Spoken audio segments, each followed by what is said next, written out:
I always believed that trust was the foundation of love. That was until the night my world came crashing down. It started with a gut feeling, the kind of instinct that gnaws at you, whispering that something isn't right. My wife, Emily, had been acting strange for weeks. Late night meetings, secretive texts, a sudden obsession with looking perfect for work. At first, I dismissed it. I told myself, she's just busy. She's stressed. But then, I saw the way she smiled at her phone, the way she hid notifications whenever I walked into the room. Something was off. One night, as she showered, her phone buzzed on the nightstand. I shouldn't have looked. I wanted to trust her. But something in my chest told me I needed to know the truth. I picked up her phone and saw a message that shattered my soul. I can't wait to hold you again. Last night was amazing. I think I'm falling for you. The sender? Her boss? The same man she always praised at dinner? The one who suddenly needed her at urgent meetings every weekend. My hands clenched the phone so tight, I thought I'd break it. My vision blurred with rage, betrayal, and disbelief. That's when I saw the last text. I have to tell him soon. I can't hide the pregnancy forever. Pregnancy? My heart stopped beating. She was carrying his child. And she had the audacity to sleep next to me every night, pretending nothing was wrong. My breathing became ragged, my hands shaking. I looked toward the bathroom door where she hummed happily, clueless that I had just discovered her dirty little secret. I put her phone back. I didn't confront her. Not yet. I needed to hit her where it hurt. And so, I planned my revenge. I spent the whole night lying awake, staring at the ceiling. My mind was a storm of rage and heartbreak, replaying the betrayal over and over. By morning, I had made up my mind. If she wanted to play games, I was about to end them. I checked her schedule. She had a high-profile meeting at work today. Perfect. I stormed into the office building, my heart pounding like war drums. The receptionist tried to stop me, but one look at my face, and she knew better than to interfere. The door to the conference room was slightly ajar. I pushed it open without knocking. Silence fell. There she was, my wife, Emily, sitting at the table, laughing at some joke her lover, her boss, just cracked. The second she saw me, her smile vanished, her face turning as white as a ghost. Panic, guilt, terror. I could see it all in her eyes. Her boss, Mr. Perfect Suit and Tie, turned to me, oblivious to the hellstorm about to hit him. With a cocky grin, he extended his hand. "Hey, are you her friend?" he asked casually.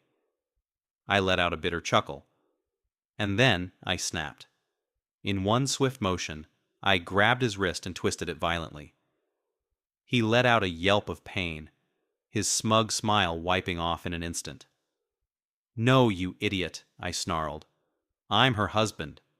And you? You're the bastard who thought it was fine to get a married woman pregnant." The entire room gasped. Emily visibly flinched, her body trembling, as she realized just how deep in trouble she was. Mr. Perfect? He looked like he just got hit by a truck. But I wasn't done.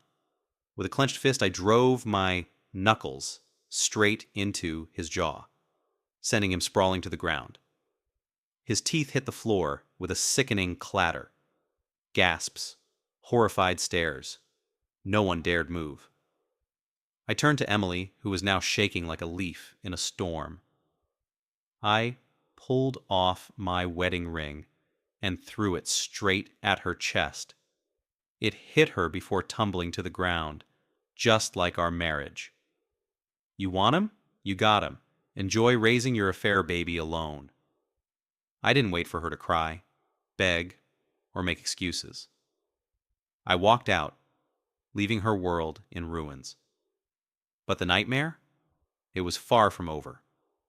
I walked out of that conference room, leaving behind a stunned, broken wife and a toothless coward. But no matter how much satisfaction that punch gave me, it didn't erase the pain. I drove home, my hands still shaking with rage, my mind replaying every lie, every stolen moment, every betrayal. That night, I sat in the dark, staring at the wedding photos on the wall. The woman I thought I knew, the life I thought we built, it was all a sick joke. Then, around midnight, there was a knock at the door. I ignored it. Then came another, and another. And then the sound of soft sobs. I knew who it was. Against my better judgment, I walked to the door and yanked it open. There she stood. Emily. Her makeup was ruined, her eyes swollen from crying. She was shivering, hugging herself like the pathetic liar she was. "Please, can we talk?" she whispered. I crossed my arms, cold, emotionless, unmoved. "There's nothing left to say," I said. "The divorce papers will be on your desk tomorrow." She shook her head violently, tears spilling down her cheeks. "No, please. I made a mistake. I was confused. I didn't mean for this to happen," she sobbed. I scoffed. "You didn't mean to sneak around behind my back? You didn't mean to sleep with your boss? You didn't mean to get pregnant by another man?" She flinched. And then she whispered something that sent a chill down my spine. "The baby. It might not be his." My blood ran cold. The air between us felt like static before a storm. "What the hell do you mean?" I asked, my voice dangerously low. She bit her lip, hesitating. I don't know who the father is." Boom. My entire world tilted. This wasn't just an affair. She had been sleeping around with multiple men. My wife. The woman I shared my life with. I stared at her like she was a stranger. The shock faded, replaced by disgust. I took a deep breath and said the one thing that shattered her completely. "Then go find him, because it sure as hell isn't me." And with that, I slammed the door in her face. She screamed. She pounded on the door, sobbing. But I didn't care anymore. Because at that moment, I wasn't just ending my marriage. I was erasing her from my life. The night I slammed the door in Emily's face, I thought I had seen the worst of her. I thought she would finally accept the divorce and leave me alone. I was wrong. Because 2 days later, I received an envelope in the mail. Not from my lawyer, from hers. I ripped it open, my heart pounding, and scanned the words that made my blood boil. Petition for spousal? Support? She claims the child is mine. Demands financial assistance. My hands clenched into fists. This woman? This lying, cheating woman was trying to take my money and pin her affair baby on me? She wasn't just a betrayer. She was a monster. That same day, I stormed into my lawyer's office. "I want a paternity test. I want that baby's DNA compared to mine. And when it proves I'm not the father, I want her to pay for every second of hell she's put me through." My lawyer smirked. "Already ahead of you." Emily had been confident, arrogant even. She thought she could trap me, that I'd cave in under the pressure. But when I walked into the courtroom, I had one weapon, the envelope holding the truth. The judge cleared his throat. "According to the paternity test, the child is not his." Emily's face drained of color. Her lawyer froze. The entire courtroom fell into stunned silence. Then I did something that would haunt Emily forever. I leaned in close, just enough for her to hear, and whispered, "You just lost everything." The judge slammed his gavel. Divorce granted, no alimony, no support, nothing. She was on her own. Emily collapsed in her chair, sobbing. Her life was falling apart in real time. And I walked out of that courtroom a free man. But karma wasn't done with her yet. After walking out of that courtroom, I felt lighter than I had in years.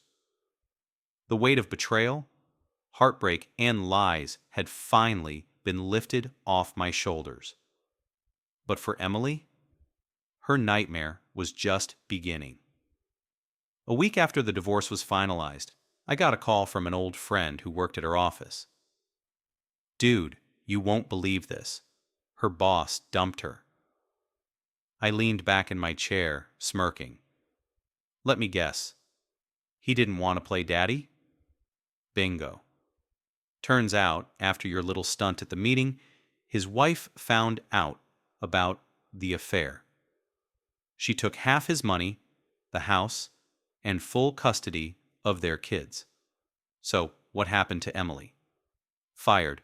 The board forced him to step down, and he threw her under the bus to save himself. Told everyone she seduced him, and called the baby a mistake. I let out a bitter chuckle. Poetic justice. Emily lost everything. The job, the affair partner, the security she thought she had. And it didn't stop there. A month later, on a rainy Friday night, there was a knock at my door. I already knew who it was. When I opened it, there she stood. Emily. She was a wreck. Her once perfectly styled hair was a mess. Her expensive clothes looked worn out. Her eyes red and swollen from crying. She looked like a woman who had lost everything. "Please," she whispered, her voice shaking. "I have nowhere else to go." I stared at her, completely emotionless. "That's not my problem." She sobbed, falling to her knees on my doorstep. I was wrong. I know I was wrong. I was selfish, stupid, and greedy. I lost my job. I lost him. I lost you. She reached out, grabbing my hand, but I yanked it away like she was toxic. "I don't love him, I swear. It was just a mistake. A horrible mistake. Please. I'll do anything to fix this." I let out a bitter laugh. "You think you can just erase what you did? That I'll forget how you betrayed me?" Her lips trembled, but she had one last card to play. She swallowed hard and whispered, "The baby. It might not be his. It could be yours. Please, just let me come inside so we can talk." I froze. And then I did something she never expected. I leaned down, stared into her tear-filled, desperate eyes, and I smirked. "That's funny," I said coldly, "because the DNA test already proved I'm not the father." Her face collapsed. Hope died in her eyes. I took a deep breath and delivered the final blow. "You cheated, you lied, and you destroyed our marriage. And now, you're alone, just like you deserve." Then, without another word, I shut the door in her face. I didn't look back. As far as I was concerned, Emily never existed. After I shut the door in Emily's face, I thought that was the end of the story. I thought she would finally disappear from my life, drowning in the mess she created. But karma wasn't done with her yet. One night, I was at a bar with friends, finally enjoying my new life, where my phone buzzed with an unknown number. At first, I ignored it. I had nothing left to say to her, but something in my gut told me to pick up. I swiped the call. Silence. Then, a broken, trembling voice whispered, "It's me. Emily?" I rolled my eyes. "What do you want?" She took a shaky breath before dropping a bombshell. "I lost the baby." For a moment, I didn't know how to react. Shock, confusion, a tiny flicker of sympathy. But then I remembered. This wasn't my burden. This wasn't my problem. And she was just reaping what she sowed. She told me everything. I have nothing left, she whispered. I lost my job, my apartment, my baby. I lost you. There was a time when hearing her cry would have shattered me. But now, I felt nothing. She made her bed. Now she had to lie in it. I'm sorry for everything, she whispered.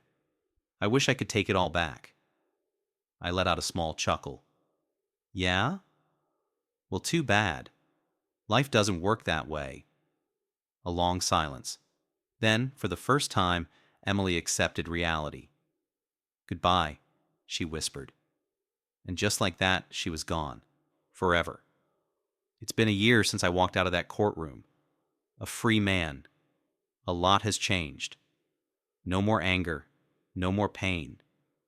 I moved to a new city, started a new job, and built a new life. I went to the gym, traveled, and reconnected with old friends. I finally understood that Emily's betrayal didn't break me. It made me stronger. I was no longer the broken man she left behind. I was better, wiser, happier. And as for Emily, she had disappeared from my life completely. I never heard from her again after that last phone call. But one day, I got one final piece of news. An old mutual friend ran into me at a coffee shop. Man, have you heard about Emily? I shrugged. Haven't thought about her in months. The friend let out a low whistle. She's a wreck. She works a dead-end job now. She barely makes ends meet. No friends, no family, no support. And her ex-lover? He's living his best life with a new woman. Left her in the dust. I nodded, taking a sip of my coffee. Karma always wins. I didn't feel sorry for her. She made her choices. She ruined her life. And now she was just a distant memory. As I sat at that coffee shop, listening to how Emily had lost everything, I felt something unexpected. Not anger, not bitterness, not even satisfaction, just peace. For the first time in a long time, I felt free. No more painful memories. No more anger eating away at me. No more looking back at a past that no longer mattered. Emily's betrayal didn't destroy me. It rebuilt me.